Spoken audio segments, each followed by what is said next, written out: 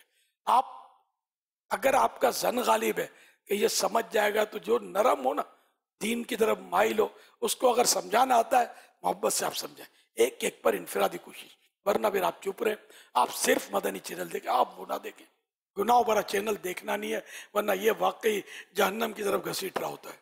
بد نگاہی. آپ بولو میں خبریں دیکھتا ہوں، خبریں تو عورتیں دے رہی ہوتی ہیں، بے پردہ جوان عورتیں، کیا دیکھنا کیا ہے. پھر بار بار وہ جوان عورتوں کے مناظر بھی دکھاتے ہوں گے.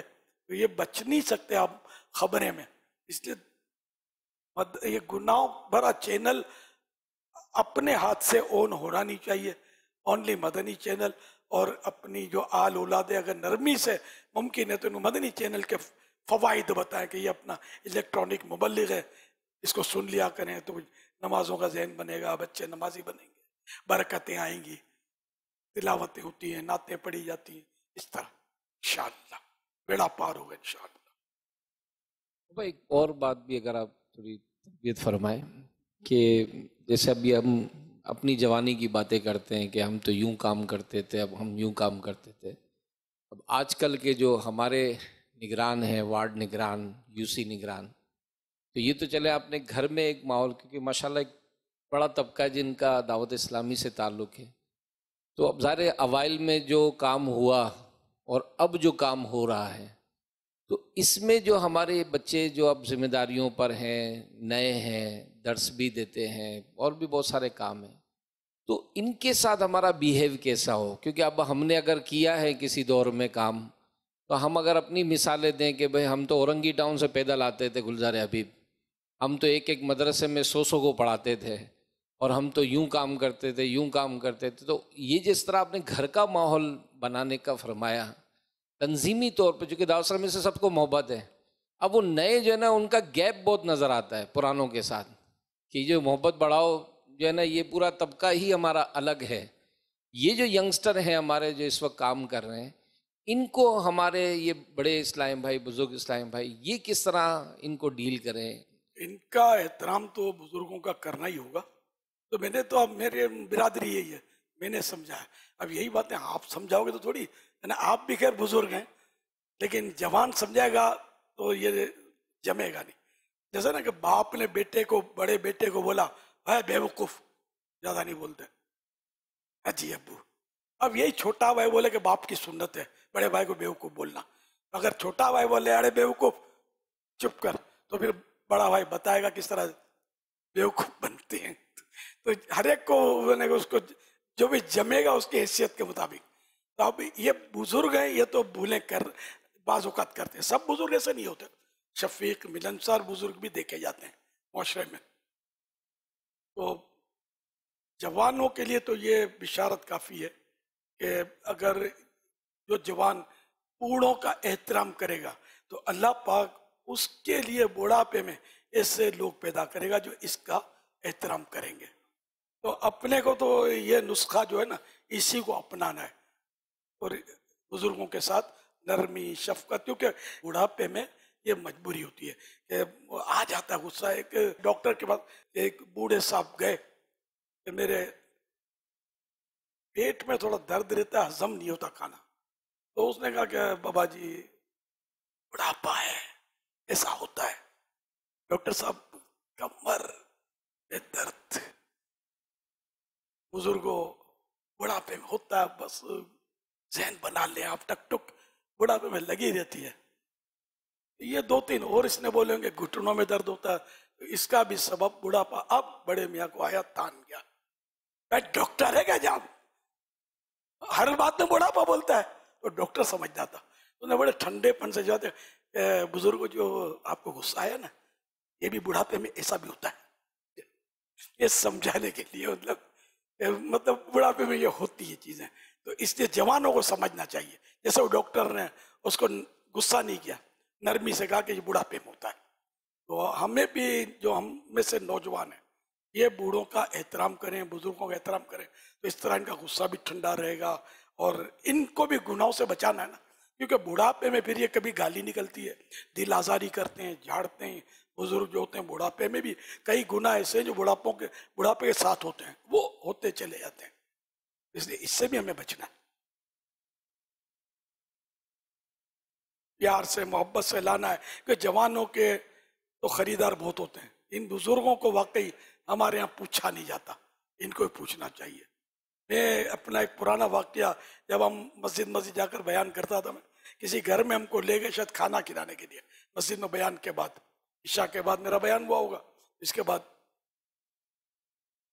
قافلہ تھا ہمارا شاید. تو میں گھر کے اندر داخل ہوا، ایک بڑھیا کھاٹ پہ پڑی بیٹھی ہوئی تھی، اکڑوں، بہت سوکھی ساکی چھوٹی سی بڑھیا تھی، بہت عمر تھی اس کی. تو کوئی اس کی طرف نہیں دیکھتا، سب گزر رہے تھے. میں رک گیا، حالانکہ اس میں بوڑھا نہیں تھا، پرانی بات کر رہا ہوں. میں رک گیا، میں نے سلام کیا ہوگا اس کو، جب بڑی بی کیسی ہو، تو وہ تو کھلی. بولا بیمار ہوں، دعا کرو اللہ محمد کے صدقے مجھے موت دے، صلی اللہ علیہ وسلم. تقریباً یہ الفاظ تھے. خیر بڑھاپے سے تنگ آ کر، مصیبتوں سے تنگ آ کر موت کی دعا مانگنا جائز نہیں ہے، یہ مسئلہ عرض کر دوں. تاہم مطلب وہ اتنی زندگی سے بیزار تھی، اور